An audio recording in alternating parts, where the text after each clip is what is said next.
Mongolia, 1202. On the open steppe, a line of captured men stands beside a wooden cart. One by one, they are walked past its wheel. A single measurement decides who lives and who dies. This is not a myth passed down by frightened villagers. This is a documented order, given by a man who would go on to conquer more territory than any human being in history. And it began as a promise made over his father's murdered body. Before he was Genghis Khan, he was Temujin, a boy born around 1162 into the brutal, fractured world of the Mongolian steppe, where tribes rose and fell on raids, marriages, and betrayals. His father, a minor chieftain named Yesuge, was poisoned by members of a rival tribe, the Tatars. Temujin was 9 years old. In the years that followed, his own clan abandoned his family to starve, leaving his mother to raise her children on roots, marmots, and whatever the land refused to give up easily. That humiliation never left him. Temujin clawed his way back from nothing, surviving capture, enslavement, and betrayal by men who should have been his allies, and slowly built the alliances that would make him the most feared commander on the steppe. But before he could unite Mongolia, he had a debt to settle, and in 1202, he found the men who had poisoned his father. The Tatars were not a small tribe to be brushed aside.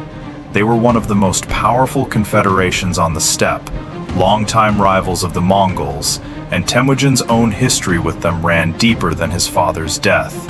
Years earlier, they had also handed him over to a rival Khan for a time as a captive. When Temujin finally cornered them in battle, he didn't just intend to win. He intended to make sure the Tatars, as a fighting people, would never rise again. According to the secret history of the Mongols, the closest thing we have to an internal Mongol chronicle of these events, Temujin and his commanders made the decision in council before the battle was even finished. Every Tatar male older than a small child would be executed.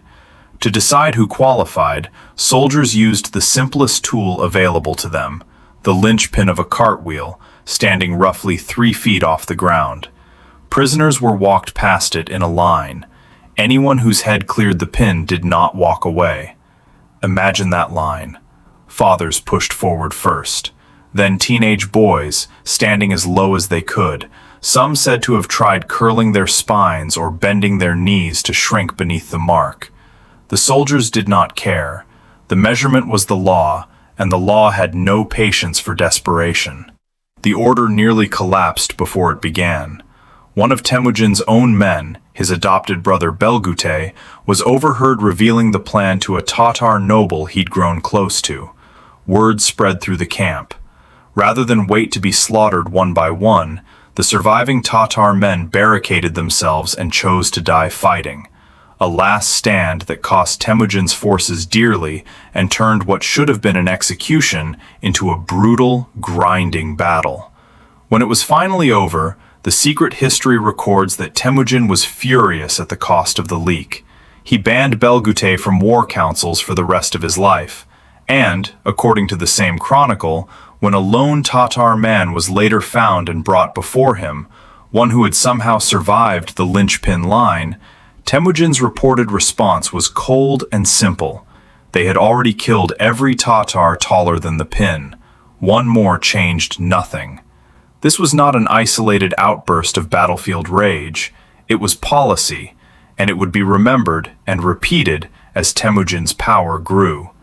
In the years that followed, as he unified the Mongolian tribes and took the title Genghis Khan, universal ruler, the same brutal calculation resurfaced against other enemies who resisted too fiercely or betrayed him too personally. Measure the men, spare the very young, erase the rest. Why a cart's linchpin? Because it required no paperwork, no census, no royal decree read aloud in a language half the prisoners didn't speak. It required only a stick of wood already sitting in the camp, and soldiers with no room in their orders for mercy.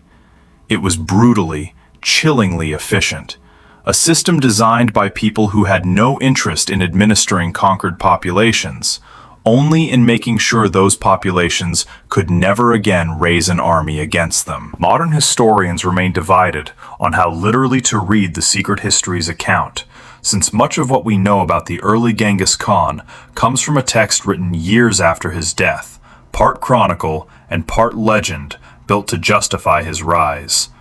But the broader pattern, mass execution of military-age males as both punishment and prevention, is corroborated across multiple later Mongol campaigns, from Persia to northern China, where terror itself became a weapon. Cities that resisted were made examples of, specifically so the next city down the road would open its gates without a fight. Fear, in Genghis Khan's hands, was as effective as any army. By the time Genghis Khan died in 1227, the empire he built stretched from the Pacific coast of China to the doorstep of Europe, the largest contiguous land empire the world had ever seen, and arguably the largest in human history. Under his descendants, it would grow even further, linking east and west through the trade routes historians now call the Pax Mongolica. Merchants, scholars, and ideas moved across Eurasia with a safety they had never known before. That is the uncomfortable truth historians still wrestle with. The same empire that measured children against a cartwheel also protected trade routes, tolerated religious diversity, and connected civilizations that had barely known of each other's existence. Genghis Khan is remembered, depending on who is telling the story, as a genocidal conqueror, a nation-building genius, or, most honestly, as both at once. The line by the wagon wheel was never written down as a warning. It survived as a memory, carried by descendants of the people who watched it happen, and eventually by historians determined that it would not be forgotten. Because some kinds of power are built on armies and treaties, and some are built on the sound of soldiers measuring children against a piece of wood, and deciding, one by one, who was old enough to die. Every empire has its secrets. This one was carried across a continent on horseback, and it never stopped riding. If this story deserved a place in the archive, hit subscribe.